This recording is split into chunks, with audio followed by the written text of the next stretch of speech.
अस्सलामुअलैकुम, good morning, सुबह बखैर। क्या हाल हैं? क्या हाल है? हाल इस तरह के हैं कि लाहौर और गिरदोनवा में तो मूसलाधार बारिश हुई है, मतलब बादल जम कर बरसे हैं जिसे कहते हैं ना। 2 कतरे हमारे यहाँ भी पड़ गए। अच्छा, आपके यहाँ हुआ? 2, हमारे यहाँ नहीं हुआ और कुछ भी नहीं हुआ। अच्छा, फिर 2 से ज्यादा ही थे, हमारे अच्छी बारिश हो गई। चलिए, वंडरफुल। बट उसके बाद हब्स की कैफियत ऐसी है कि नाकाबिले बयान है, गर्मी बहुत ज्यादा है, लेकिन हवा बहुत तेज है, मतलब इतनी तेज। आज सुबह तो ऐसी हवा थी कि उसकी वो शोर शराबे वाली हवा होती है ना, आवाजें भी आ रही होती हैं, सीटियां भी जिसकी सुनाई दी जा रही होती हैं। So that has been happening, but yes बारिश ये है लाहौर के विजुअल्स जहाँ पर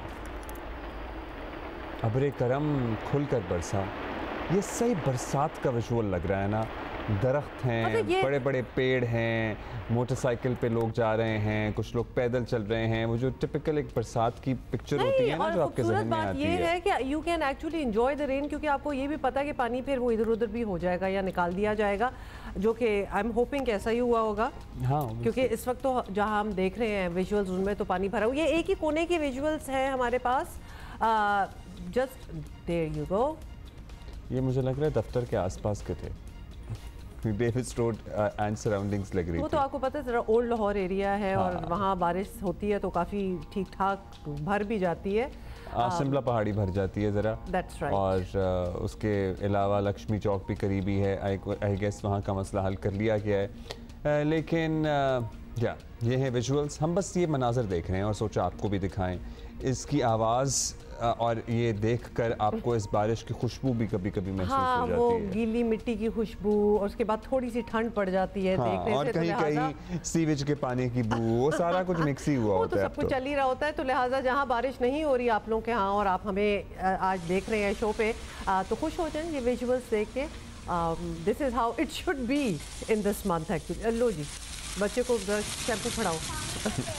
कभी आपने किया है वैसे? नहीं अब्दुल्ला, मैंने ऐसा नहीं किया। कभी बारिश में आप नहीं, ऑफ कोर्स बारिश में हम फिरे हैं, नहाए हैं, भीगे हैं, लेकिन मैं तो वो शैम्पू वाली एक्सट्रीमिटी नहीं हुई। ऑलराइट जी, come back to us. So these are just a few visuals that we wanted to share with you. गर्मी के सताए लोगों को थोड़ा रिलीफ मिला है। सुबह मैं एक्चुअली हुमैरा चन्ना जी, हमारी बड़ी मशहूर आर्टिस्ट हैं, उनकी वीडियो देख रहा था और उन्होंने अपना बिजली का बिल साथ में शेयर किया हुआ था, जिनका बिल आया था ऑलमोस्ट 60,000 समथिंग रुपए। So she was really worried and she was saying कि हम आर्टिस्ट बहुत परेशान हैं क्योंकि पाकिस्तान में एंटरटेनमेंट के और गाने वालों के क्या हालात हैं, कितनी अपॉर्चुनिटीज़ हैं, कितने कॉन्सर्ट होते हैं, कितने ही यहाँ पे ऐसे रेस्टोरेंट्स हैं जहाँ पे लोग परफॉर्म कर रहे होते हैं, कितने वेन्यूज़ हैं, लेकिन जाहिर है लोग मुश्किल में हैं। Everybody is suffering from this. More on that later. आज बताते हैं कि आज बड़ा अहम दिन इसलिए हाँ भाई, सुबह 9 बजे आना था पहले फैसला, फिर जरा टाइम तब्दील किया गया। कल भी हम इंतजार करते रहे थे इसका। इत्तेहाद काउंसिल की मखसूस नशिस्तों से मुतालिक केस का महफूज फैसला जो है आज सुप्रीम कोर्ट जो है वो सुनाएगी 12 बजे। आपने सही बताया, पूरे मुल्क की नजरें हैं इस पे। That's right. सुप्रीम कोर्ट के फैसले पर सबकी नज़र लगी हुई है। सुप्रीम कोर्ट का फुल कोर्ट जुमे को दोपहर 12 बजे, बस जुमे की नमाज से थोड़ा ही पहले ये फैसला सुना देगा। फिर उसके बाद देखते हैं कि कौन जुमे की नमाज के बाद शुक्राने के नवाफिल अदा करता है। ये तो पता चल जाएगा। बैकग्राउंड में आपको बता दें कि सुप्रीम कोर्ट के 13 रुकनी लार्जर बेंच ने 9 जुलाई को फैसला महफूज किया था और फैसला महफूज किए जाने के बाद सुप्रीम कोर्ट के फुल बेंच ने 10 और 11 मई को 2 मुशावरती इजलास भी किए और अब जो है फैसला आज, जैसे कि अब्दुल्ला आप बता रहे हैं, 12 बजे सुनाया जाएगा। इलेक्शन कमीशन का शुरू से इस मौक़िफ़ रहा है कि सुन्नी इत्तेहाद काउंसिल के आइन में कोई गैर मुस्लिम इस जमात का मेंबर नहीं बन सकता, इसलिए वो ख़वातीन और अक़लियतों की मखसूस नशिस्तों के अहल नहीं हैं। So this is also a very important point कि जो सुन्नी इत्तेहाद काउंसिल है जिससे इल्हाक़ किया या जिसमें ज़म हुई पाकिस्तान तहरीक इंसाफ, उसके आइन में दर्ज है कि कोई भी गैर मुस्लिम इस जमात का मेंबर ही नहीं बन सकता। तो फिर माइनॉरिटीज़ की सीट कैसे दी जा सकती है? लेकिन अब चाहिए। 2 जुलाई को सुप्रीम कोर्ट में जस्टिस अतर मिनल्लाह ने रिमार्क्स दिए कि इलेक्शन कमीशन ने खुद आइन की संगीन खिलाफ वर्जी की। जस्टिस काजी फाइज ईसा ने रिमार्क्स दिए थे कि तहरीक इंसाफ 1 साल का वक्त लेने के बावजूद इंट्रा पार्टी इलेक्शन नहीं करवा सकी। 4 जून को दौरान समाअत चीफ जस्टिस काजी फाइज ईसा ने रिमार्क्स दिए कि PTI इंट्रा पार्टी इलेक्शन करवा लेती सारे मसले हल हो जाते, ये भी उनका कहना था। 4 जून को जस्टिस मुनीब अख्तर ने रिमार्क्स दिए कि सियासी जमात को इंतखाबी निशान से महरूम करना सारे तनाज़े की वजह बना। 31 मई को सुप्रीम कोर्ट ने सुन्नी इत्तेहाद काउंसिल की मखसूस नशिस्तों की अपीलों पर समाअत के लिए फुल कोर्ट तश्कील दिया था। ये पस मंज़र हम बता रहे हैं आज जो अहम तरीन फैसला आने वाला है उसका।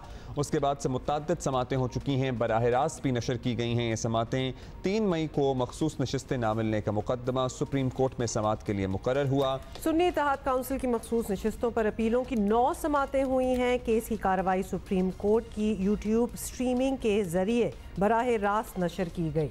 4 मार्च को इलेक्शन कमीशन ऑफ पाकिस्तान ने सुन्नी इत्तेहाद काउंसिल को मखसूस नशिस्तें अलॉट करने की दरख्वास्त मुस्तरद कर दी थी। ये तनाज़ा 4 मार्च एंड उससे पहले शुरू हुआ था। 4 मार्च को बाज़ाब्ता तौर पर इलेक्शन कमीशन ने सुन्नी इत्तेहाद काउंसिल की जो दरख्वास्त है मखसूस नशिस्तें अलॉट करने की वो कर दी थी रिजेक्ट। इलेक्शन कमीशन ने फैसले में लिखा था कि सुन्नी इत्तेहाद काउंसिल ने मखसूस नशिस्तों के लिए लिस्ट ही जमा नहीं कराई है। इलेक्शन कमीशन ने 77 मखसूस नशिस्तें मुतनासिब नुमाइंदगी के तहत दीगर सियासी जमातों को दे दी थी।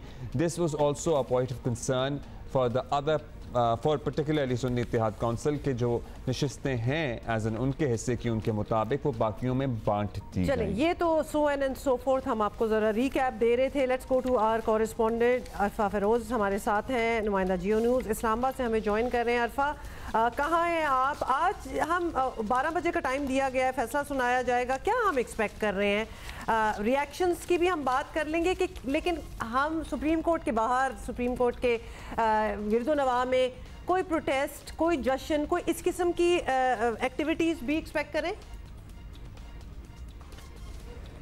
अच्छा उमर अब्दुल्ला, पहले तो मैं आपको बताऊं कि मैं उसी जगह पर इस टाइम में मौजूद हूँ सुप्रीम कोर्ट में जहाँ आज पूरे मुल्क की नज़र है और तहरीक इंसाफ के लिए आज बहुत बड़ा दिन है। आज सुप्रीम कोर्ट के बाहर जो वो गैर मामूली सिक्योरिटी लगाई गई है, हमें प्रिजर्व वैन्स भी वहाँ दिखाई दे रही हैं और पुलिस, इस्लामाबाद पुलिस की जो नफरी है वो मामूल से ज़्यादा हमें जो है वो दिखाई दे रही है। अच्छा, अब केस के हवाले से थोड़ा आ जाएँ तो 2 दिन से हम लोग इंतज़ार कर रहे हैं कि केस का जो है वो फैसला सुनाया जाएगा, लेकिन बिल आखिर आज 12 बजे ये फैसला जो फुल कोर्ट है वो आज सुनाएगा। इस पर मुशावरती इजलास भी हुए हैं। पहला जो था वो 1.5 घंटे का था, दूसरा जो है वो तकरीबन 40 मिनट के आसपास रहा था जो कल हुआ था, और आज ये 12 बजे फुल कोर्ट चीफ जस्टिस काजी फाइज ईसा की सरबराही में ये फैसला जो सुनाया जाएगा।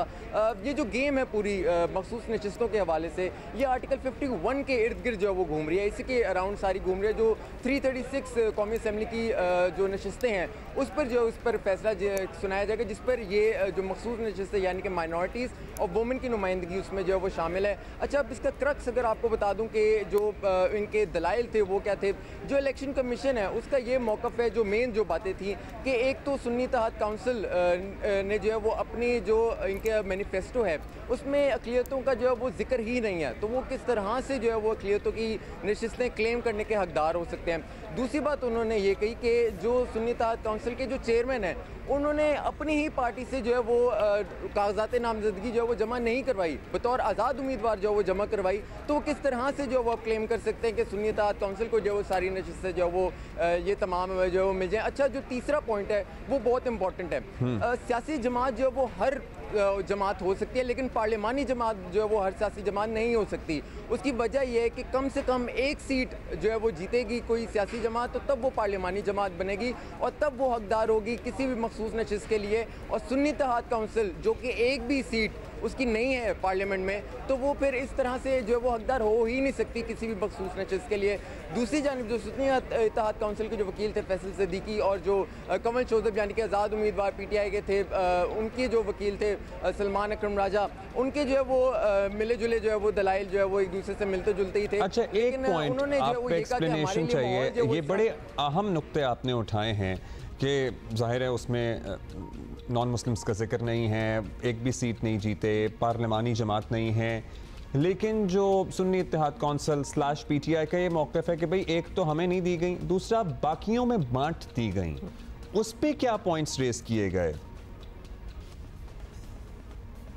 देखिए, उन्होंने पहले तो यही कहा कि हमारे लिए जो माहौल बनाया जा रहा था इलेक्शन से पहले वो इस तरह का था ही नहीं, साजगार था ही नहीं कि हम बतौर सुन्नी इत्तेहाद काउंसिल या फिर बतौर पीटीआई के जो उम्मीदवार हैं उसके ज़रिए हम लोग जो है वो इलेक्शन में आए। दूसरी बात उन्होंने ये कही कि हमने जो रिकॉर्ड जमा कराया था, हमने एक तो नज़रियाती का भी कराया था, हमने पीटीआई से भी कराया था, हमने आज़ाद उम्मीदवार से भी कराया था। ये हमने जो है वो रिकॉर्ड इलेक्शन कमीशन में जमा कराया था, लेकिन इलेक्शन कमीशन ने नामुकम्मल रिकॉर्ड जो है वो अदालत के सामने रखा है। जो उनको फेवर करता है वो वाला रिकॉर्ड जो है वो सामने रखा है। और ये बैरिस्टर गौहर अली जो चेयरमैन है पीटीआई के, उन्होंने भी इस बात का जो वो जिक्र किया और अतमिनल्लाह जस्टिस अतमिनल्लाह उन्होंने भी ये बात कैटेगोरिकली रिमार्क्स दिए कि ये रिकॉर्ड जो है वो मुकम्मल सुप्रीम कोर्ट के आगे नहीं रखा गया और इसको भी जो है वो सुप्रीम कोर्ट को ज़रूर देखना चाहिए। जस्टिस अतमिनल्लाह ने बार बार जो इलेक्शन कमीशन ने जिस तरह से तशरीह की थी सुप्रीम कोर्ट के फैसले की, उसको जो है बार बार रेज़ किया। उन्होंने कहा कि इलेक्शन कमीशन का, हमें लग रहा है कि इलेक्शन कमीशन का जो फैसला जो उन्होंने तशरीह की थी सुप्रीम कोर्ट के फैसले की, वो इलेक्शन कमीशन ने जो वो दुरुस्त नहीं की। फिर जो है सुन्नी इत्तेहाद काउंसिल और जो सलमान अकरम राजा थे जो वकील थे आज़ाद उम्मीदवार के, उन्होंने यही बताया कि हमारे लिए जो है वो जो माहौल था वो इस तरह का जो वो नहीं बन रहा था। लेकिन आर्टिकल 51 के इर्द गिर्द जो है वो अब ये गेम चल रही है। और उन्होंने एक हाइपोथेटिकल भी अपनी एक बात एक कही सुन्नी इत्तेहाद काउंसिल के जो वकील थे, उन्होंने कहा कि अगर ज़िमनी इंतखाबात होते हैं और ये कह रहे हैं कि जी सुन्नी इत्तेहाद काउंसिल की एक भी जो है वो इसमें नशिस्त नहीं है और सुन्नी इत्तेहाद काउंसिल जो है वो एक नशिस्त ज़िमनी इंतखाबात में अगर जीत जाती है तो क्या उसको फिर जो है वो मखसूस नशिस्तें मिलनी चाहिए या नहीं? ज़रूर उनको जो है मिलनी चाहिए, ये मौक़िफ़ था। फिर उन्होंने बात की, एक एग्जाम्पल दी 2018 के इंतखाबात से। उन्होंने कहा कि जो बाप पार्टी है बलूचिस्तान अवामी पार्टी, उनको उनकी भी मखसूस नशिस्तें जो वो नहीं थी मैनिफेस्टो में, यानी कि ख़वातीन को जो वो नहीं देते थे, जिस पे इलेक्शन कमीशन ने कहा कि गलत प्रेसिडेंट सेट हो गया तो उसको कंटिन्यू नहीं कर सकते। अच्छा, ये आर्टिकल 51 को आप कह रहे हैं कि उसके इर्द गिर्द बहस चल रही है, उसको ज़रा आप सबकी सहूलत के लिए एक्सप्लेन कर दें।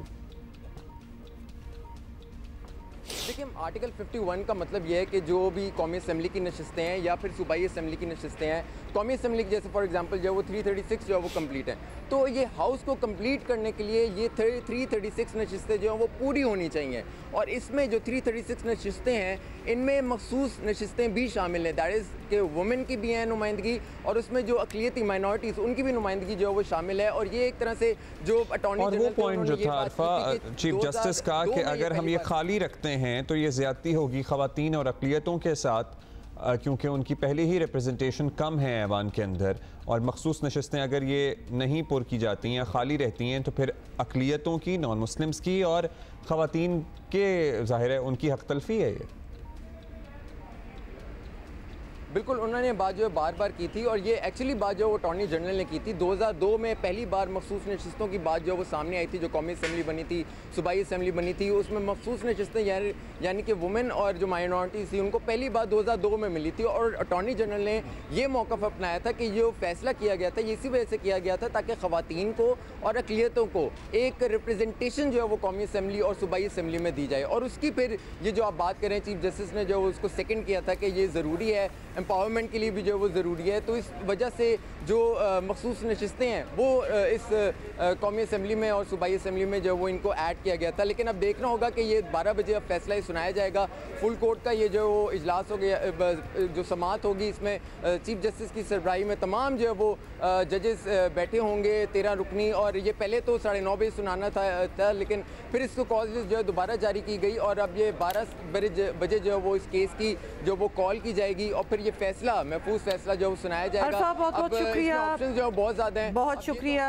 हम 12:30 बजे तक का इंतज़ार भी कर रहे हैं क्योंकि बहुत बात हो रही है इस पर, बहुत से ओपिनियंस जो हैं, डिवाइडेड ओपिनियंस भी आ रहे हैं।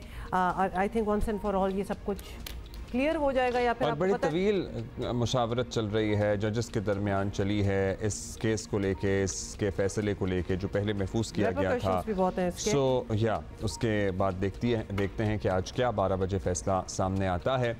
एक और अहम मामला, ये बहुत अहम इसलिए भी रिपरकशंस हो सकते हैं। वैसे मेरा ख्याल है कि ऑलरेडी इसकी एक खौफ तो इसका आ ही गया है कि होने क्या वाला है। पाकिस्तान फ्लावर मिल्स एसोसिएशन ने फिक्स और विद होल्डिंग टैक्स के खिलाफ कल से मुल्क भर में मिलें बंद कर दी हैं और वो भी गैर मुअय्यना मुद्दत के लिए। ये बड़ी इंपॉर्टेंट बात है। चारों सूबों में आपको बता दें कि 1700 से ज़ायद फ्लावर मिल्स ने गंदम की पिसाई रोक दी है।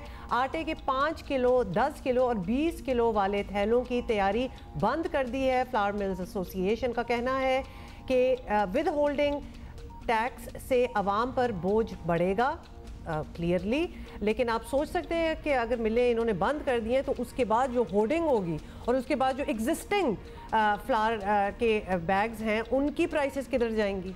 आपको पता है ना, फिर वो हर चीज़ फिर फैसला वापस लेने तक हड़ताल जारी रखेंगे, ये फ्लावर मिल्स एसोसिएशन का कहना है। टैक्स ख़त्म करने के साथ गंदम एक्सपोर्ट करने का भी मुतालबा कर रहे हैं। असल में ये भी है साथ में नत्थी हुआ हुआ एजेंडा कि गंदम हमारी है, एक्सपोर्ट करने की इजाज़त दी जाए उसे।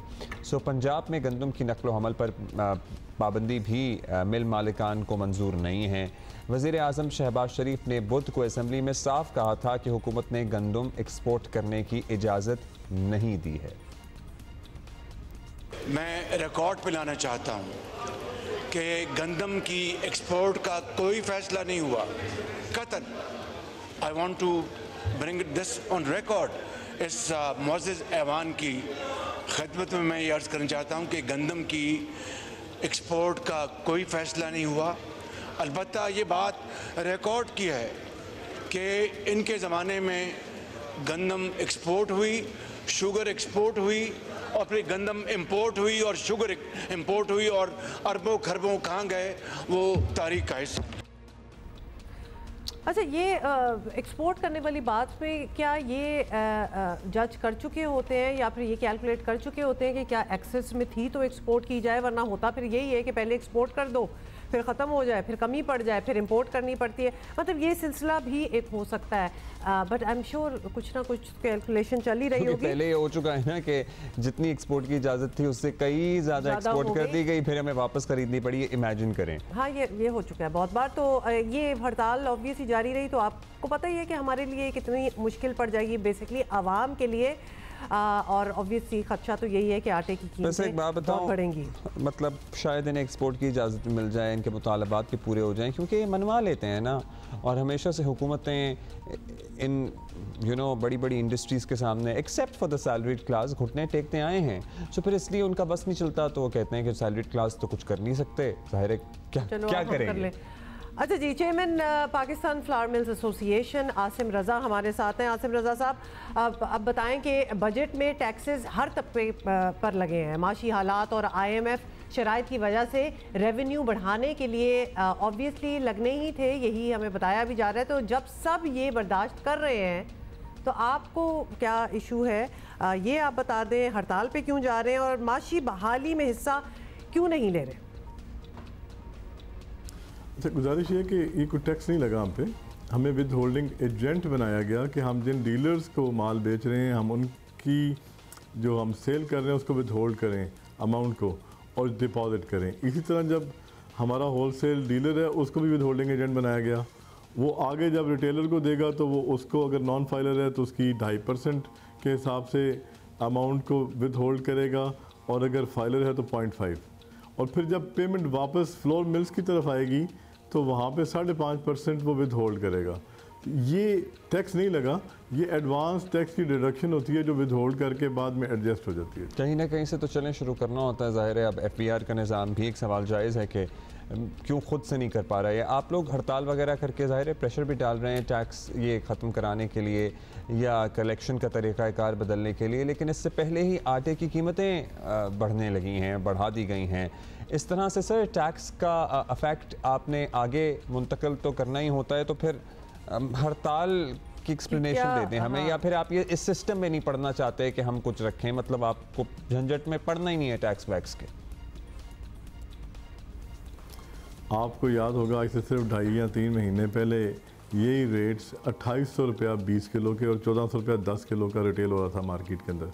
मुझे ये बताइए कि रेट्स तो अभी बहुत निचली सतह पे चल रहे हैं। पंजाब में 900 रुपये का 10 किलो का थैला है और 20 किलो वाला थैला आपका 1800 रुपये का बिक रहा है।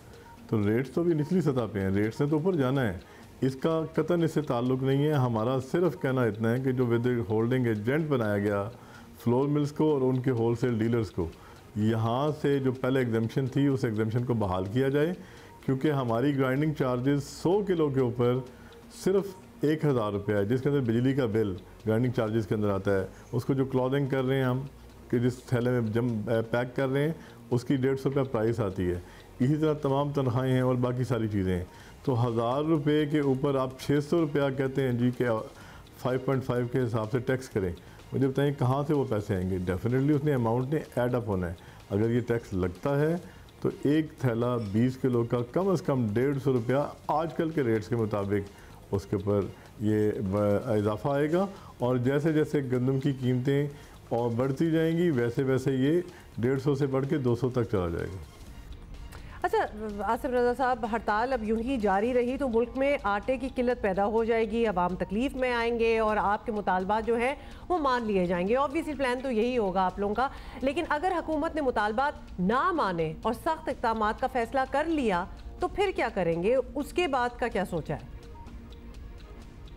गुजारिश है जी कि हमने तो पहले भी मैं हफ्ते वाले दिन 6 जून को अपनी जनरल बॉडी का इजलास बुलवाया था और वहाँ पे ये फ़ैसला किया कि हमारा ना आवाम को डिस्टर्ब करना कोई मकसद है, ना ही गवर्नमेंट से कन्फ्रंट करना हमारा मकसूद है। हमने तो अपना पॉइंट दिया कि हमेशा से flow milling sector was exempted from this withholding being withholding agent. अब आपने फर्टिलाइज़र्स मैन्युफैक्चरर्स और उनके होलसेल डीलर्स को इससे बाहर रखा हुआ है। रीज़न, सबसे बड़ी क्रॉप गंदम है। गंदम को सस्ता रखने के लिए आपने फर्टिलाइज़र्स और उनके जो होलसेल डीलर्स हैं उनको एग्जेम्पशन दी है। तो जिस गंदम के लिए दी है उसका जो आटा बनना है वहाँ को उस इंडस्ट्री को आप कैसे विदहोल्डिंग एजेंट बना सकते हैं? वहाँ पे आप कैसे 200 रुपया फ़ी 20 किलो थैले के ऊपर आप समझते हैं कि हुकूमत करेगी? ऐसा नहीं है, ये मामला ओवरलुक हुआ है। हमारी भी निशानदेही करना मकसद था।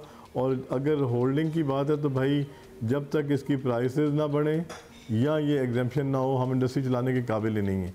इन 10 दिनों के अंदर भी जितनी सप्लाईज गई हैं इसके ऊपर वो विद होल्डिंग एजेंट के तौर पर हमें पैसे जमा कराने चाहिए थे, लेकिन उसकी क्वांटिटी इतनी बड़ी है जितनी हमारी ग्राइंडिंग चार्जेस नहीं है, तो वो कैसे हम दे सकते थे? लिहाजा जब तक होगा हमारी इंडस्ट्री इसकी मुतहम्मल नहीं हो सकती इतने बड़े विद होल्डिंग एजेंट के। हमारा टर्नओवर टैक्स है 0.25, वो जो अगर उस हद तक भी विद होल्डिंग होती तो समझ में आती थी। ये विद होल्डिंग 2.5 नहीं है, 5.5 है। जो गंदम और जो सर अपना ज़रूरी जनास होती हैं सारी वो विदाउट टैक्स होती हैं। आपने तो गंदम की कॉस्ट को भी टैक्स कर दिया विद होल्डिंग एजेंट बना के, 5.5% आप गंदम के ऊपर टैक्स ले रहे हैं। ये कहाँ का इंसाफ है? पूरी दुनिया में कहीं ऐसा नहीं। बहुत शुक्रिया, आपने मौक़िफ़ दिया। आसिम रज़ा साहब हमारे साथ मौजूद थे, chairman Pakistan flour mills association. ज़ाहिर है मतलब देखिए बड़ी परेशानी मुझे ना ये सोच के परेशानी ज़रूर हो रही है कि अभी एक पूरी फहरिस्त है कि क्या क्या चीज़ें महंगी होगी, एवरीथिंग। अब इसमें आटा भी डाल लें, दूध तो ऑलरेडी था। में आपको पता है बहुत सारी फलाही तंजीमें हैं जो काम कर रही हैं, बहुत अच्छा काम कर रही हैं, बिला मुआवजा इंसानियत की खिदमत अंजाम दे रही हैं, जिनमें अलमरा फाउंडेशन भी शामिल है। और ये निजी तंजीम यतीम और बेसहारा बच्चों के साथ गरीब ख़ानदानों की कफ़ालत करती है। यतीम बच्चों की तालीम, रिहाइश, खुराक समेत दीगर तमाम ज़रूरियात पूरी करती है। ये फाउंडेशन है और इसने यतीम बच्चों की कफ़ालत और परवरिश के साथ साथ अपना घर समेत कई दीगर फलाही मंसूबे शुरू कर रखे हैं। सोफिया वड़ाइच साहिबा ने हमें ज्वाइन किया है, अलमरा फाउंडेशन को रिप्रेजेंट कर रही हैं। Sophia, thank you so much for taking out the time. ये बताइएगा कि ये हर ऐसा फलाही इदारा होता है उसकी एक बेस लाइन होती है, किसी वजह से शुरू हुआ होता है। इसकी बैकग्राउंड बता दें कि how did this come about? अस्सलाम वालेकुम जी। इसकी बैकग्राउंड ये है कि मेरे वालिद साहब से बेसिकली मुझे ये काम विरासत में मिला है। और मुझे याद है कि हमेशा से जब से मैंने होश संभाला अपने वालिद साहब को लोगों की खिदमत करते देखा। वो हर रोज़ सुबह उठ के अपने हाथ से लंगर बनाते थे और लाहौर में जो सड़कों पे लोग बेसहारा लोग जो मज़दूर सो रहे होते हैं उनको अपने हाथ से नाश्ता करवाते थे और ये उनकी डेली की रूटीन थी। और ये 1995 से तो मुझे बाकायदा तौर पे याद है कि डेली बेसिस पे ये हुआ करता था और इसमें कोई ब्रेक नहीं होती थी। हमेशा चाहे बारिश है चाहे तूफ़ान है कुछ भी है, उन्होंने नाश्ता उनका टाइम पे लेके जाना है और उन्हें अपने हाथ से नाश्ता कराना है। इसके अलावा और बहुत से ऐसे काम थे जो मेरे वालिद साहब कर रहे थे।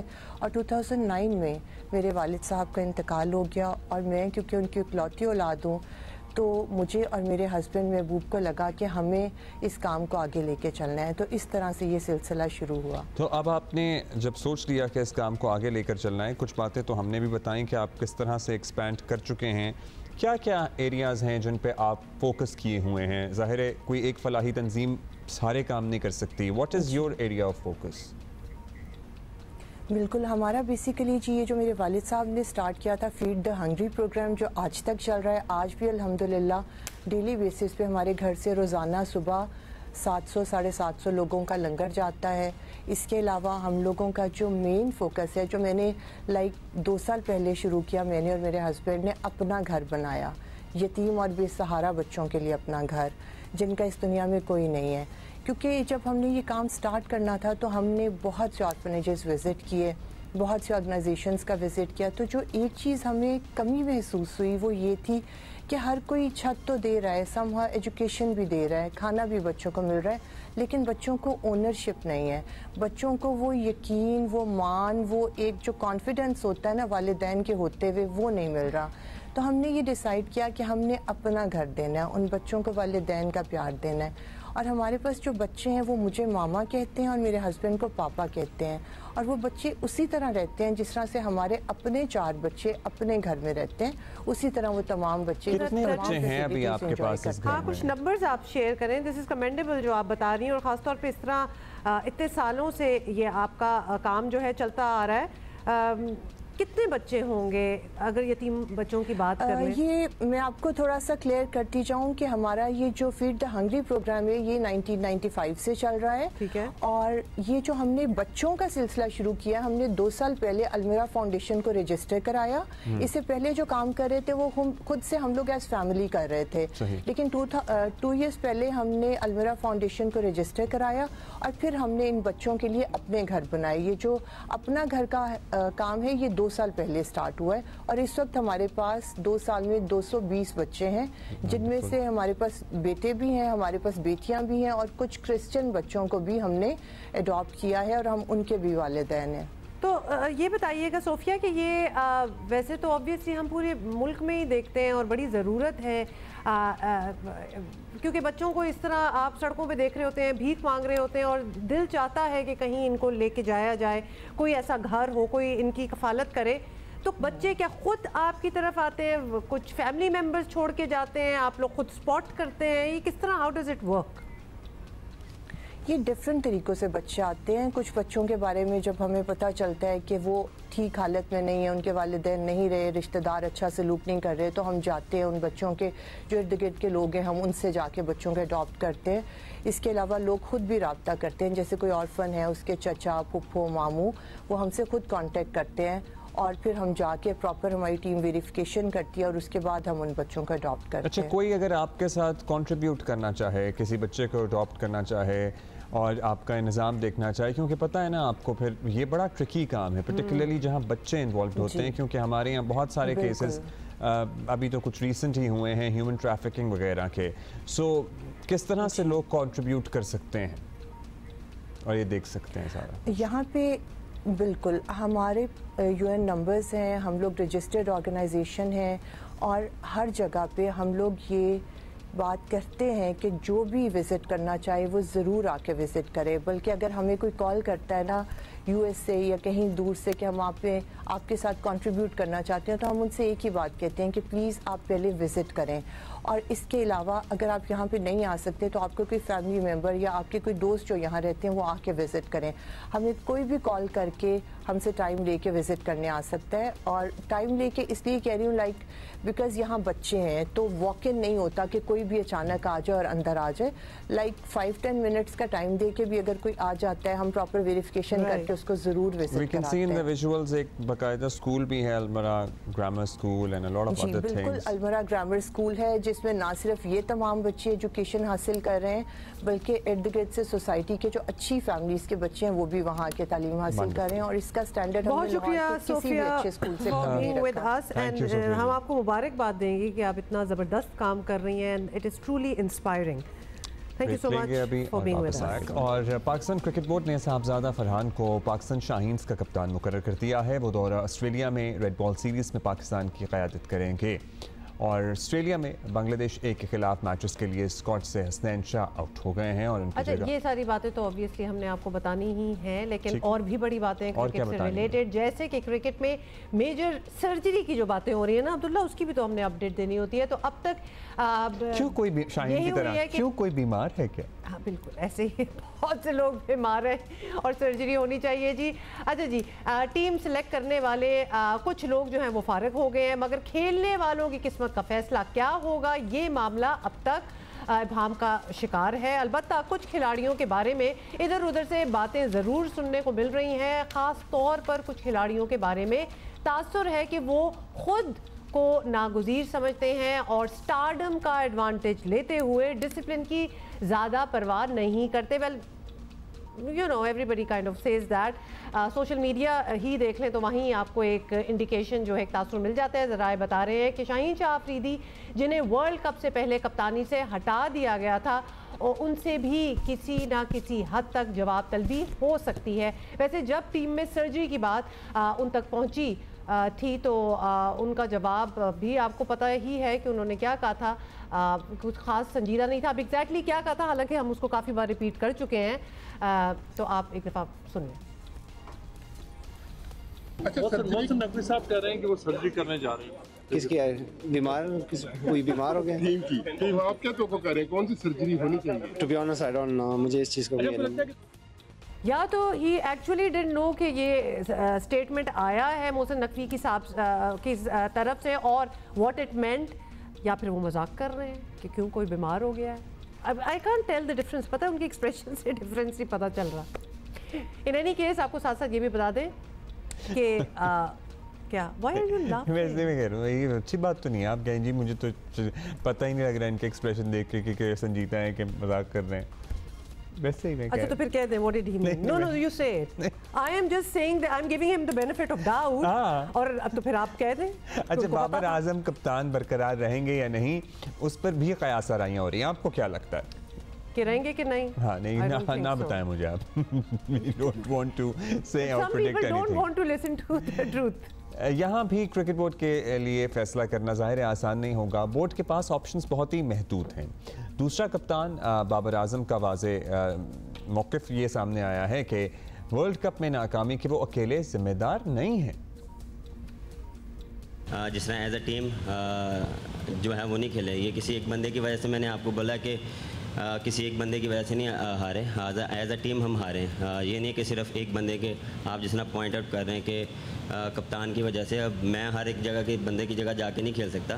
11 प्लेयर्स हैं, उनका हर एक का रोल है और इसलिए वो यहाँ पे आए हैं वर्ल्ड कप खेलने। तो वो मेरे ख्याल से हम एज अ टीम जो है वो जो चीज़ों को अप्लाई नहीं कर पाए, फॉलो नहीं कर पाए, फिनिश नहीं कर पाए। तो ये चीज़ें हमें बैठ के सेटल डाउन करनी पड़ेंगी और एक्सेप्ट करते हैं, मैं एक्सेप्ट करता हूँ एज अ टीम हम अच्छा नहीं खेले। और जहाँ तक रही कप्तानी की, देखें पहले जब मैंने छोड़ी थी तो मैंने अपनी मुझे लगा कि अब नहीं करनी चाहिए तो मैंने छोड़ दी और मैंने खुद अनाउंस किया था। वापस जब दिया, ये पीसीबी का फ़ैसला उन्होंने दिए और अभी भी जब जाएंगे तो ये मैं जितनी भी यहाँ पे हमारी हुई है उस पर बैठ कर डिस्कशन करेंगे और ये फ़ैसला बाद में अगर जब छोड़नी होगी तो वो मैं ऐसे खुलेआम ही बताऊँगा। ये नहीं कि मैं पीछे बैठ के कोई अनाउंस करूँगा, जो भी होगा सामने होगा। लेकिन अभी फ़िलहाल इस पर मैंने कुछ सोचा नहीं है। जो फ़ैसला है वो पीसीबी का है। जो फैसला है वो पीसीबी का है जी। Faizan Lakhani, deputy sports editor Geo News हमारे साथ, और साथ ही सुहेल इमरान हमारे कॉरेस्पॉन्डेंट लाहौर में है पीसीबी हेडक्वार्टर्स जी, और सुहेल है लाहौर में बिकॉज वो जरा क्लोज टू द एक्शन है ना, और पीसीबी हेडक्वार्टर भी लाहौर में ही है। तो आप बताएं कि वहाँ क्या चल रहा है। थोड़ी सी कंफ्यूजन भी है, स्टेटमेंट्स भी बड़ी बीच बीच की आ रही हैं। अब सर्जरी का चूंकि जिक्र हो चुका है तो सर्जरी क्या हो रही है ये बताएं। जी हुमा और अब्दुल्ला, आपका बहुत शुक्रिया। सबसे पहले मैं तो आपको, जैसे आपने इंट्रो में भी जिक्र किया और सवाल में भी आपके ये है कि जो सर्जरी होती है वो इमरजेंसी वार्ड में नहीं हुआ करती, उसको सर्जिकल वार्ड में ले जाना पड़ता है और उसके साथ साथ सबसे पहले वो सर्जरी होती है वहाँ पर जाके जो कि माइनर हो, और बड़ी सर्जरी बाद में होती है। और कुछ इसी तरह की सूरत हाल पाकिस्तान क्रिकेट टीम और पाकिस्तान क्रिकेट के हवाले से जो इक़दामात हैं वो उसी चीज़ को मद्देनज़र रखते हुए आप देख रहे हैं। छोटी छोटी सर्जरियाँ चल रही हैं और जो इस वक्त ज़्यादा फोकस है वो डोमेस्टिक क्रिकेट के हवाले से अगले 1-2 रोज़ में अनवील किया जा रहा है। डोमेस्टिक क्रिकेट स्ट्रक्चर जो 2024-25 में होगा और उसमें कई नए टूर्नामेंट्स भी शामिल किए जा रहे हैं, उसके ऊपर इस वक्त ज़्यादा फोकस है, फिटनेस के ऊपर ज़्यादा फोकस है। लेकिन उसके साथ साथ जिस तरह की सर्जरी का जिक्र किया था 9 जून को अमेरिका में होने वाले पाकिस्तान इंडिया मैच के बाद, जब पाकिस्तान टीम एक बड़ा मैच हारी थी वहां पर इंडिया से, जो कि नहीं हारना चाहिए था, जीतना चाहिए था, और उसी वक्त ये बयान सामने आया था कि छोटी सर्जरी की बजाय बड़ी सर्जरी की जरूरत है। तो अभी आपने देखा सिलेक्शन कमेटी में थोड़ा सा रद्दबदल हुआ। उसके बाद आने वाले दिनों में जब सेंट्रल कॉन्ट्रैक्ट सामने आएगा उसमें से आपको अंदाज़ा बखूबी हो जाएगा कि जिस तरह सेंट्रल कॉन्ट्रैक्ट 2023-24 में प्लेयर्स को पैसे मिलते रहे उस तरह पैसे नहीं मिलेंगे। तमाम तर चीज़ों का जायज़ा लिया जा रहा है। इससे पहले भी मैंने आपको बताया था जो कि फाइनेंशियल मॉडल है उसको रिव्यू किया जा रहा है, परफॉर्मेंस बेस्ड होगा और उस परफॉर्मेंस से आपको पता चल जाएगा कि 12 महीने में जो कारनामे अंजाम दिए हैं जिन जिन प्लेयर्स में, उसकी डिमोशन हो रही है या नहीं हो रही है, उससे आपको अंदाजा हो जाएगा। वो भी एक सर्जरी का हिस्सा है।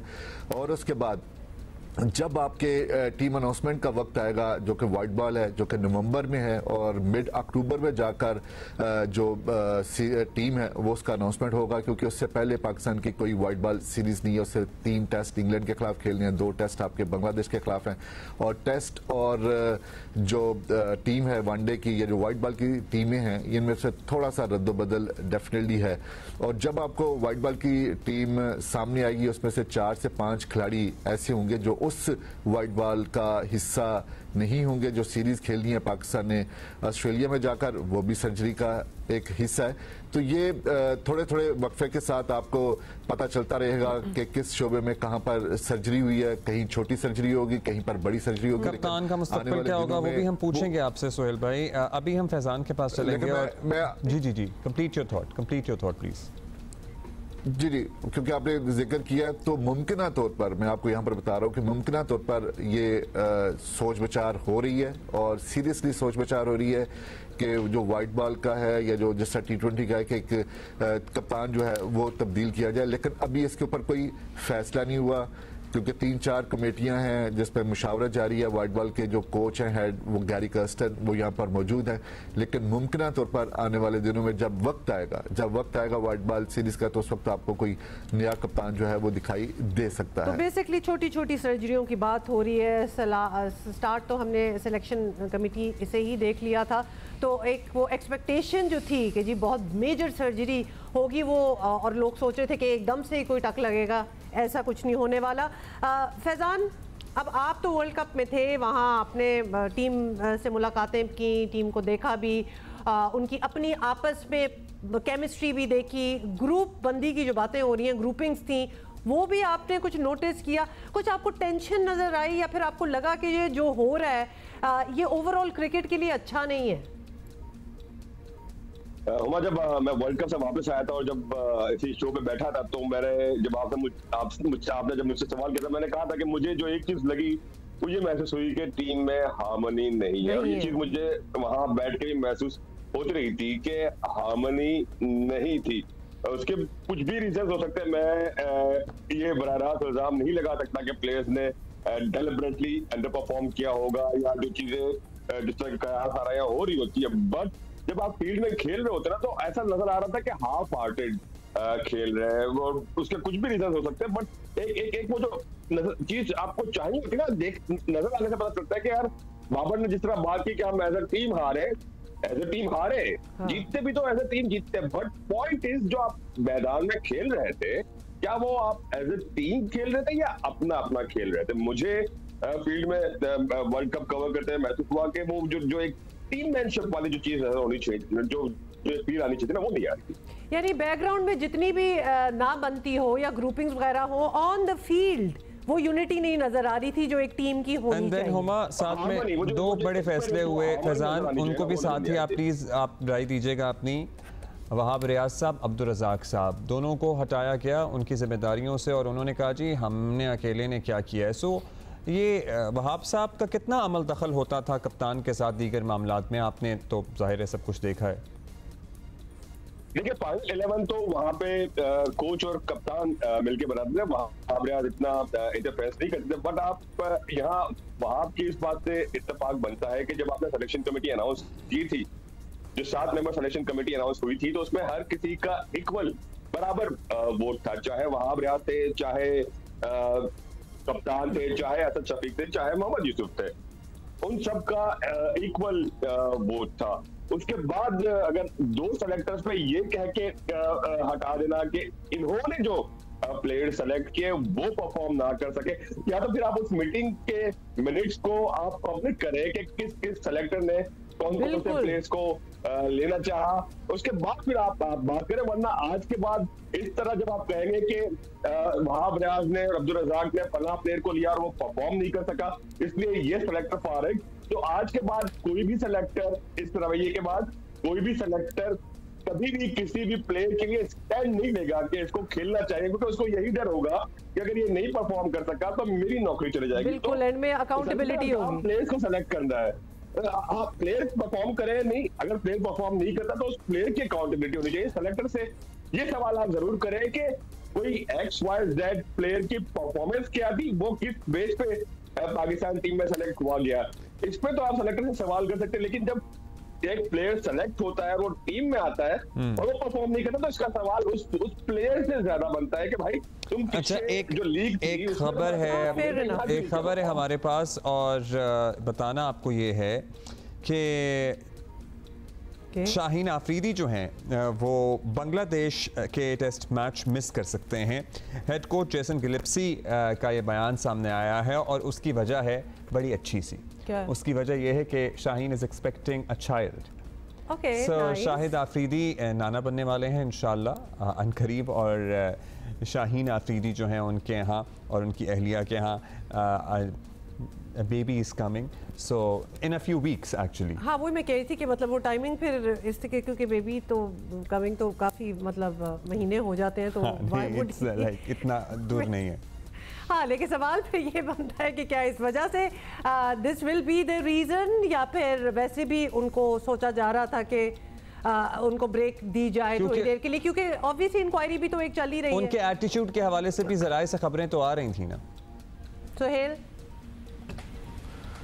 जी, मैं थोड़ा सा भी फैजान साहब ने एक जिक्र किया कि कोई भी सिलेक्टर बनना नहीं चाहेगा। मुझे याद है कि 2016 का जो वर्ल्ड कप हुआ था T20 का इंडिया में, तो हारून रशीद साहब उन दिनों में थे, तो उनको सैक किया गया था और ये लफ्ज़ बोला गया था कि पाकिस्तान की कारकर्दगी जो टीम थी वो जो भी स्टेटमेंट जारी किया गया था पाकिस्तान के, और उसके बाद फिर हमने देखा कि वही हारून रशीद थे जिनको सैक किया गया था, घर भेजा गया था, और वही फिर उसी सिस्टम।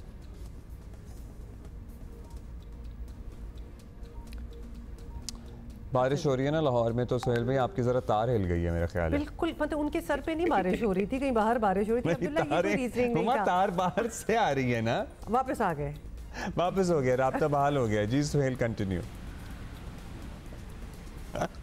अभी मैं जिक्र ये कर रहा था कि भी फैजान साहब ने बोला कि जी कोई भी सिलेक्टर हिस्सा नहीं बनना चाहेगा अगर आप उसको इस वजह से उठाते हैं, तो हमारे यहाँ बड़ी मिसालें हैं कि यहाँ पर 2016 का वर्ल्ड कप हुआ और उसमें आपको एक चीफ सिलेक्टर को हटाया और वही चीफ सिलेक्टर दोबारा इस सिस्टम का हिस्सा बने और वो टीमें मुंतखब करते रहे। तो ये मत ये समझा जाए कि जी अगर किसी के ऊपर इल्जाम लगा तो वो दोबारा सिस्टम का हिस्सा नहीं बन सकेगा। लेकिन जहां तक आपने शाहीन आफरीदी की बात की, मुबैना तौर पर जो रिपोर्ट हो रहा है, जो रिपोर्टेडली वो यही है कि उनका बेशक वो जो वाकया कोर्ट हो रहा है मोहम्मद यूसुफ के साथ उनके मिसबिहेव करने का, जिसका तस्करा परसों से चल रहा है, और उस मिसबिहेव के ऊपर डेफिनेटली मजीद तहकीकात भी हो रही हैं, मजीद जांचा भी जा रहा है कि जी क्यों एक्शन तब नहीं लिया गया था। लेकिन उसके बाद अगर आप देखें तो यही रिपोर्ट हुआ है, ये मतलब कि जो रिपोर्ट्स आई हैं, जो इंडिपेंडेंटली रिपोर्ट्स भी मिली हैं चेयरमैन नकवी को, उसमें यही था कि जो बताया जा रहा है कि जो शाहिद आफरीदी है उनका attitude with the players, ground के अंदर की बात नहीं हो रही, ये ऑफ द फील्ड जो एटमॉस्फेयर होता है जब टीम मीटिंग्स होती हैं, ना उन्होंने कोई राय देना मुनासिब समझा, ना उन्होंने पार्टिसिपेट किया, ये सारा कुछ जो है ये रिपोर्ट्स में भी लिखा गया है और बताया अभी ताज़ा तो उन्हें हटाया गया था उनके पास। सो टीम यूनिटी तो हमारी क्लियरली डिस्टर्ब थी। उनको तो शाहीन के पास तो उनके सुसर हैं जो उनको एडवाइस भी बेहतर कर सकते हैं। गुस्सा कर गए। हाँ मतलब शाहीन गुस्सा कर गया ज़्यादा। शाहीन और जब स्टूडियो से बैठ के मैं अपेयर हुआ था लास्ट, तो मैंने कहा था किसी को भी आप अचानक से यूं ओवरनाइट कोई भी ऑफेंड होगा, एक खालिश थी आ जाती। और सुहेल भाई मैंने ये नहीं कहा कि और कोई दोबारा उस पोजीशन पे नहीं आएगा, मैंने कहा कि कोई किसी प्लेयर के लिए कोई शोर नहीं बचाएगा कि मुझे ये प्लेयर को लेना है। वो लगा अच्छा भाई जो हो रहा है होने दो, स्टेटस को बरकरार रहेगा पाकिस्तान क्रिकेट में जब आप इस तरह की बात करेंगे। लेकिन अब ये बहुत जरूरी हो चुका है, जिस तरह प्लेयर्स पे इल्जाम लग रहे हैं, जिस तरह सेलेक्टर्स पे इल्जाम लग रहे हैं, अब चीजों को क्लियर रखने के लिए, ट्रांसपेरेंट रखने के लिए अब ये बहुत जरूरी है कि Pakistan cricket board Gary Kirsten की रिपोर्ट को पब्लिक करे, पाकिस्तान क्रिकेट बोर्ड उस मीटिंग के मिनट्स को पब्लिक करे जिस मीटिंग की बात हो रही थी, जिसमें सिलेक्शन कमेटी की जो मीटिंग थी वर्ल्ड कप से पहले, जिसमें फिर सबके सामने होनी चाहिए कि कप्तान ने कौन से खिलाड़ी के लिए इंसिस्ट किया, वहाब रियाज ने कौन से खिलाड़ी के लिए प्रेशर डाला, अब्दुल रज़ाक ने कौन से खिलाड़ी के लिए बात की। हर चीज एक एक पॉइंट आप पब्लिक के सामने रखें, गैरी कर्स्टन की रिपोर्ट पब्लिक के सामने रखें। इस तरह और बदमजगी होती है। बिल्कुल Faizan, we totally agree with you. वरना तो इसी तरह सजेशन के पता लग जाए ना कि भाई इन्होंने इसके लिए जोर डाला था और पता नहीं क्या एजेंडा था और इन्होंने परफॉर्म नहीं किया। इसमें कोई बुराई नहीं है, फैजान ने जिस तरह कहा है कि मतलब आपको फिर you have to push it, वरना तो फिर किया गया है ना उसकी पोजीशन से, तो पता तो लगे कि उसने किया क्या है। Sohail and Faizan, thank you for being with अस। अच्छा जी, ये वो वाली कॉन्वर्सेशंस और डिस्कशंस होती हैं जो कि they can go on forever, क्योंकि एवरीबडी हैज देयर ओपिनियन। अभी हम जिस मौजू पर बात करने जा रहे हैं ना, हो सकता है बिल्कुल नया हो आप लोगों के लिए, हमारे लिए भी नया है, लेकिन यह है सदियों पुराना। तो बात कर रहे हैं हम एपीथेरेपी की, एक ब्रांच की, एक शाख की, जिसमें बी वेनम से लोगों को ट्रीट किया जाता है। यानी शहद की मक्खियों के डंक से इलाज होता है। हाँ, बिल्कुल सही हम कह रहे हैं ना। तो एपीथेरेपी जो है वो तरीका इलाज जो मुख्तलिफ अमराज में हज़ारों साल से इस्तेमाल किया जा रहा है। हम ज़रा पहली बार शायद सुन रहे हैं, उसका तो हमें इतना पता नहीं है, but we have an expert with us जिनको सब पता है, तो हम उनसे पूछ सकते हैं। मदिया बेग इज विद अस, जो कि कितने अरसे से प्रैक्टिस कर रही हैं? I've been doing this for 9 years. और आपने कहाँ से सीखा ये? इंटरेस्ट कैसे आया? हाँ, मतलब अचानक से आपको किसी ने किया तो आपने सोचा कि अच्छा जी मुझे ये सीखना चाहिए? नहीं, पहले मैं ऑलरेडी बी कीपर थी, तो मैं शहद की मक्खियों के साथ ऑलरेडी काम कर रही थी। और एट सम पॉइंट मेरी अम्मी को इतना बुरा आर्थराइटिस हो गया था कि उनसे चाय का कप नहीं उठाया जा रहा था। तो मैंने सोचा, उस वक्त मुझे ज़्यादा पता नहीं था मुझे, लेकिन ये मालूम था कि बी वेनम से आर्थराइटिस बेहतर होता है। तो मैंने क्या किया कि अपनी रिसर्च करके थोड़ा सा बी वेनम निकाल के मैंने ऑलिव ऑयल की बोतल में उनको थोड़ा सा दिया। 3 दिन के बाद मैंने उनसे पूछा आप लगा रही हैं? तो वो बोलती हैं कि मैं लगाना भूल गई, दर्द ख़त्म हो गई थी। Oh my God. तो मैं इतनी हैरान हुई उस वक्त कि मैंने इतना थोड़ा उसमें बी वेनम डाला था, और उसी में उनका बैठे बैठे 3 दिन के अंदर। क्वांटिटी इज वेरी इंपॉर्टेंट, क्योंकि थोड़े से ज़्यादा हो जाए तो वो भी तो नुकसान दे सकता है। सो इट्स जब हम बी वेनम थेरेपी कर रहे होते हैं तो एक स्टिंग से शुरू करते हैं और फिर आहिस्ता आहिस्ता बढ़ाते चले जाते हैं। So depending on the disease, या हाँ, not the threshold so much, threshold सबका आहिस्ता आहिस्ता बन जाता है, depending on the disease and what's needed. तो कितना अगर फर्क पड़ गया, ठीक हो गया तो मजीद इसको बाकायदगी से स्टडी किया। बाय द वे हमारे पास बीज हैं, ये बीज हैं, अगर इस पे आप लोग फोकस करके दिखाएं। नहीं तो आपने फिर इसको स्टडी किया? मैंने उसको स्टडी किया, उस वक्त से मेरा इंटरेस्ट जागा और फिर इवेंचुअली मैं पोर्चुगल गई और वहाँ मैंने बी वेनम थेरेपी का कोर्स किया। एंड एक टेक्निक है कॉल्ड माइक्रो एपीपंक्चर, जिससे माइक्रो स्टिंग्स देते हैं, तो उसमें वो मैंने सीखा। उसमें यूरोप में भी कोई सिर्फ 12-13 लोग हैं जो ये प्रैक्टिस कर रहे हैं। देखिए ये तो बड़ी ज़बरदस्त किस्म की चीज़ लग रही है, नेचुरल चीज़ लग रही है, तो why isn't more you know done on it? कोई स्टडीज़ कोई और मेन स्ट्रीम क्यों नहीं है? देयर लॉट मेन स्ट्रीम नहीं है because I think pharmaceuticals are not that interested in maybe taking it forward, but at the same time एक western Australian university है ऑस्ट्रेलिया में जो ब्रेस्ट कैंसर पे रिसर्च कर रही है, and they have found कि they have used the most aggressive breast cancer cells and उसके ऊपर उन्होंने बी वेनम लगाया है, and उन्होंने ये डिस्कवर किया within 30 minutes the melatonin in the bee venom starts to destroy the outer covering of the cancer. क्या होता है इसके अंदर? मेलेटिन का आपने Melatonin is a compound inside bee venom which is the one that is being studied. So melatonin is the one that causes pain and melatonin is the one that causes the betterment. अच्छा, आपने arthritis, cancer, ये सारा आपने किया है, क्या ऐसी चीज़ें भी इससे हो सकती हैं जैसे एंजाइटी, डिप्रेशन, जो कि आजकल की एक्चुअली बीमारियां हैं? जी, so I have treated people with depression also. I use acupuncture points for those kind of things. So there's an acupuncture point up here for depression. So one of my patients who had come in very depressed, I had given him a bee sting right here, and within the same night he slept for about 23 hours, and he woke up and his mother reported that he's talking, he's hanging out with his friends again. And तो फिर इसको continue करना होता है या one sting is enough? So a lot of times, I'd say 50% of the cases, a lot of people get fixed with just one sting. So like frozen shoulders से ठीक हो जाते हैं. ये तरीका इलाज है, लेकिन जैसे कपिंग, हिजामा जिसे कहते हैं, पहले बहुत पॉपुलर नहीं था, अब बहुत पॉपुलर है. अमेरिका में, यूके में, Europeans are crazy about it as well. अब हम भी बहुत कराते हैं. मेरा एक रूटीन है कि मैं महीने में एक दफ़ा कपिंग करा लेता हूँ.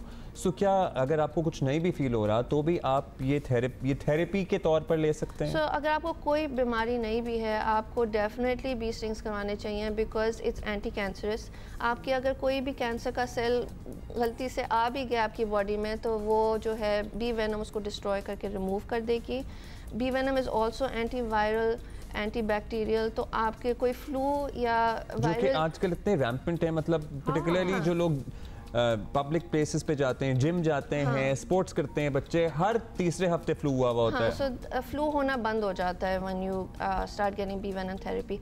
एक्चुअली इससे मुझे याद आया कि वुहान में after the first wave of Covid, the Beekeepers Association of China, they went to Wuhan and interviewed all the beekeepers, all the apietherapists, all their patients. It was over 5,000 people. None of them got COVID, even when living with a COVID positive patient at home.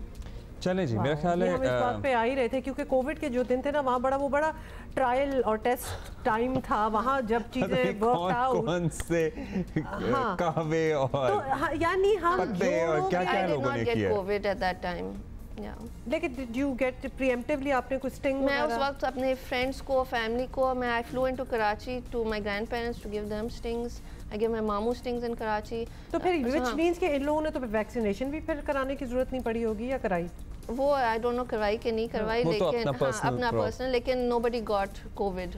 So my mother didn't get COVID, I didn't get COVID. किस चीज़ के लिए सबसे ज़्यादा effective पाया आपने कि जैसे कहते हैं ना अक्सीर है कि अगर ये तो या हर चीज़, अच्छा जो चीज़ हर चीज़ के लिए ठीक होती है ना, उस पर भी डाउट्स पैदा होने शुरू हो जाते हैं. So I would really recommend this for MS patients and Parkinson's patients, because this is not something कि allopathic can help them with. So वो Parkinson's and MS में it takes a little while, like 6 महीने से साल लग जाता है before you see actual like people getting out of wheelchairs and stuff, but actually बहुत उनको dramatically फर्क पड़ता है. आपने अपनी ज़िंदगी में ऐसे केसेस ट्रीट किए हैं as miraculously? Miraculous.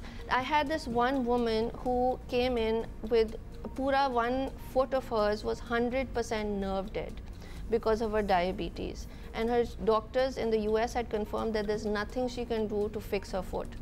वो उनके 2 weeks थे मेरे पास, and then she had to travel. मैंने उनके पाँव के नीचे उनको स्टिंग्स किए every day for the 2 weeks that she was here. वो जो शरियानें सुकड़ जाती हैं डायबिटीज की वजह से, वो बेहतर होती हैं. हाँ, so and then what happened was जब वो गई हैं, वो पहले आई हैं अपने वॉकर के पैर सुन रहते हैं. पैन मतलब there was no feeling in her foot. Like you could do anything to it, you could not feel it. When I was giving her stings, she couldn't feel it.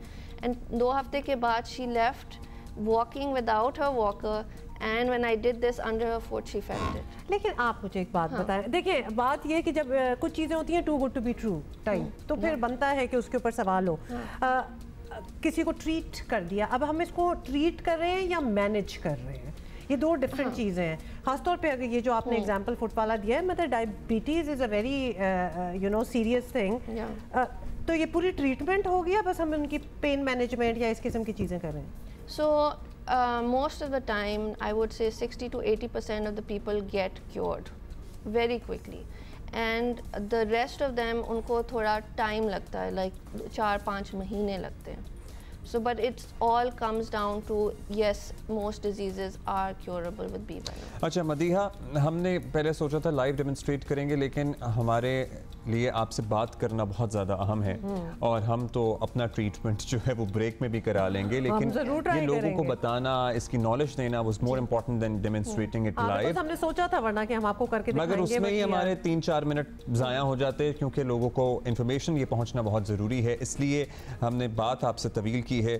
Thank you so much for being with अस। अभी हम break लेंगे और आपको हम इजाज़त नहीं देंगे because क्योंकि हम आपसे कुछ करवाएंगे। I am getting it done for my migraine and Huma is getting it done for her sinus, so वो हम कराएंगे और फिर हम बताएंगे, फिर हम आपको बताएंगे, अगले हफ्ते में भी बताते रहेंगे कि हमें क्या बेहतरी आई है। Madiya, this is so cool, thank you for being with us. Thank you so much. अभी भाई हम हैप्पी बर्थडे कहना चाहेंगे दुनिया भर में बच्चों और बच्चियों की पर्टिकुलरली तालीम और ख़वातीन के हकूक़ के लिए एक बहुत ही तवाना आवाज़ नोबेल इनाम याफ्ता मलाला यूसुफजई आज अपनी सालगिरह मना रही हैं। सवात की गुलमकई की तालीम और अमन के लिए खिदमात के एतराफ़ में दुनिया आज मलाला डे भी मना रही है। सो मलाला की आवाज़ को खामोश कराने के लिए दहशतगर्दों ने 2012 में स्कूल से घर जाते हुए उन्हें फायरिंग करके शदीद जख्मी कर दिया था। मुआवजा ही था एक्चुअली मलाला का जिंदा बच जाना, लेकिन वो उससे पहले से बच्चियों की, खासतौर पे बच्चियों की तालीम के लिए वो आवाज़ उठा रही थी, कॉलम्स लिखती थी, जिसको मैं बचपन ही कहूँगी। तो लिहाजा वो बचपन से जो है वो एक मुहिम थी उनकी कि बच्चियों की तालीम नहीं रुकनी चाहिए, और अब तक फिर 2014 वो साल था जब दुनिया ने मलाला की खिदमत का, इनकी बहादुरी का एतराफ़ किया और मलाला को कम उम्र तरीन नोबेल इनाम याफ्ता होने का एजाज़ हासिल हुआ।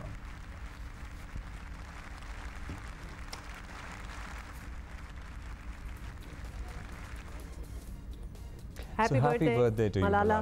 अच्छा जी, मूविंग ऑन, हमें मैसेजेस आना स्टार्ट हो गए जी के स्टूडियो के निज़ाम तूर वली से हमने और बातें सुननी है, हमने और उनकी आवाज़ सुननी है। तो हमारे साथ हैं वापस निज़ाम और साथ उनके कज़न, और जो ट्रांसलेट कर रहे हैं उनको इब्रार भी हमारे साथ हैं। जल्दी से हम निज़ाम आपसे ये पूछना चाहते हैं कि क्या आपको कोक स्टूडियो में आने से पहले, क्योंकि हमें पता है कि जिस सवात के कोने में आप रहते हैं तो आपकी तो ज़बान भी बिल्कुल डिफरेंट है और बहुत कम लोग वो बोलते हैं, तो आपने कोक स्टूडियो का सुना हुआ था क्या? इंटरनेट वगैरह भी नहीं है वहाँ। हाँ, तो आपने सुना हुआ था, कोई गाने आपको पसंद थे?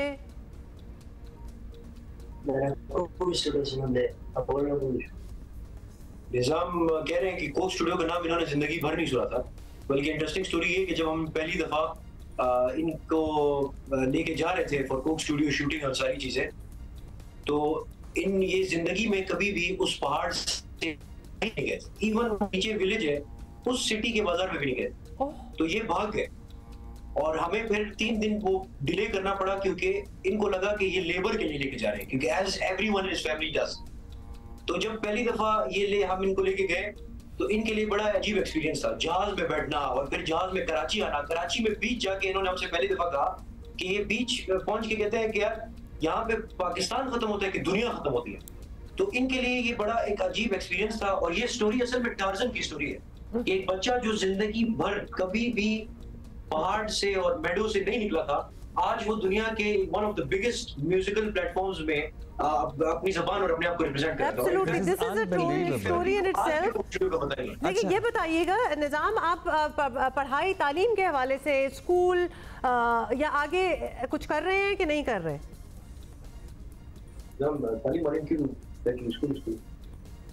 नहीं, हमारा कुछ तालीम नहीं। He is learning Urdu too। अच्छा, ये इन्होंने कोई तालीम, कोई फॉर्मल एजुकेशन नहीं हासिल की है। अच्छा, अब जाहिर है कोई एक इंसान जो अपने गांव के पहाड़ से भी नीचे ना उतरा हो, उसको माइक के सामने बिठा दें आप, और दीगर स्टार्स हो, म्यूजिशियंस हो, तो उस पे एडजस्ट करने में कितना वक्त लगा इन्हें? क्योंकि हमने बिहाइंड द सीन देखा, उसके बाद तो ये बहुत ही फ्रैंक हो गए थे और सबसे मजाक भी कर रहे थे। वो स्टोरी क्या है? जल्दी से ये यूज्ड टू हो गए थे, बहुत जल्दी की है एक डिफरेंट एनवायरनमेंट के। बिल्कुल जी, वहाँ पे हमने भी कोशिश बहुत ज्यादा की थी, और जुल्फी भाई का भी स्पेशली शुक्रिया कि उन्होंने माहौल बिल्कुल ऐसा बनाया था कि बहुत ही फ्रेंडली माहौल बनाया हुआ था।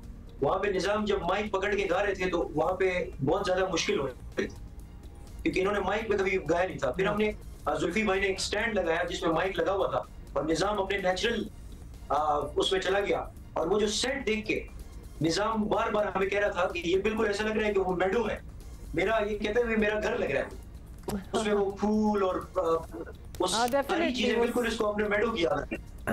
So, अब दुनिया से क्या रिस्पॉन्स आ रहा है फिर? आपको पता है कि एक दिन में 1 मिलियन से ज़्यादा व्यूज़ हो गए थे इस गाने के। This is a different melody, it is magical, it is unique. Abrar, दुनिया से क्या रिस्पॉन्स आया इस गाने के रिलीज होने के बाद? दुनिया is loving every single bit of Nizam, और वो इतना ज्यादा सेलिब्रेट कर रहे हैं निजाम को। हमें जो मैसेजेस आ रहे हैं, हम बार बार निजाम, गांव वालों को पता है, खानदान वालों को पता है, पहाड़ वालों को पता लगा है, कुछ किया है इसने।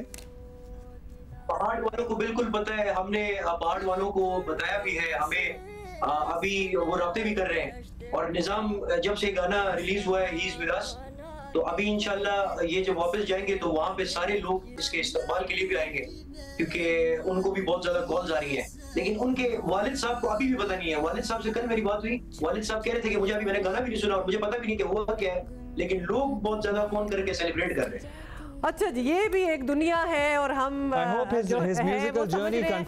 हमारे पास कम है।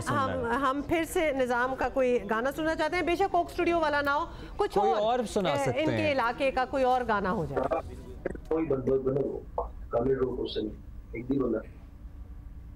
छोटी सी बात थी ऑल्दो मैं ये सुनना चाह रही थी कि मतलब क्या है जो वो गा रहे हैं। अच्छा, now this is like natural, इन्होंने ना सीखा हुआ है, ये वहाँ के इलाके का उनका है। जितना मैंने पढ़ा है, थोड़ी सी रिसर्च की, ये अपने शादियों त्योहारों पे ये वाला जो है खुशी का गाना है, तो ये उस पे ये गाते हैं। अच्छा जी, एक बिल्कुल दुनिया और हो जाती है ना आपके ज़हन में भी। जो उस जगह से कभी निकला ना, आई एम जस्ट थिंकिंग कि वो उनके लिए क्या होगी दुनिया, कि वो पहली बार मतलब वहाँ उस पहाड़ से उतरे हैं। लाहौर कराची आना तो अनदर स्टोरी ऑल टुगेदर है, वो वहाँ से कभी नीचे नहीं आए, तो कितने ज़्यादा new experiences at one time हुए होंगे उनके साथ। अच्छा जी, अब एक तरफ हम ये गाने सुन रहे हैं, फिर हम बी स्टिंग थेरेपी का डिस्कस कर रहे हैं, लेकिन दूसरी तरफ बड़ा फैसला आना है, और फिर दूसरी तरफ बहुत बड़ा एक फैसला आना है। सुन्नी इत्तेहाद काउंसिल का जो मखसूस नशिस्तों वाला मामला है, उसका फैसला आज सुना दिया जाएगा ऑलमोस्ट 12 बजे। सो उस पर भी सबकी निगाहें हैं। और लेजेंड्स लीग जो चल रहा है, आपको पता है, जिसमें हमारे लेजेंड्स, उसमें सेमीफाइनल होना है जी आज, Pakistan versus West Indies. Pakistan already आपको पता है कि क्वालिफाइड है। अच्छा, इंडिया भी क्वालिफाई कर गया और ऐसा कुछ लग रहा है सेमीफाइनल होने हैं। जी जी, हाँ जी, वेस्ट इंडीज और Pakistan and India and Australia. तो अगर पाकिस्तान भी निकल आता है इधर से और इंडिया भी निकल आता है, तो फिर आप सोचते हैं कि दोनों का एक और मैच हो सकता है। बट पाकिस्तान जियो सुपर पे आप ये सारे मैचेस भी देख सकते हैं। अच्छा जी, we'll see you on Monday. Bye.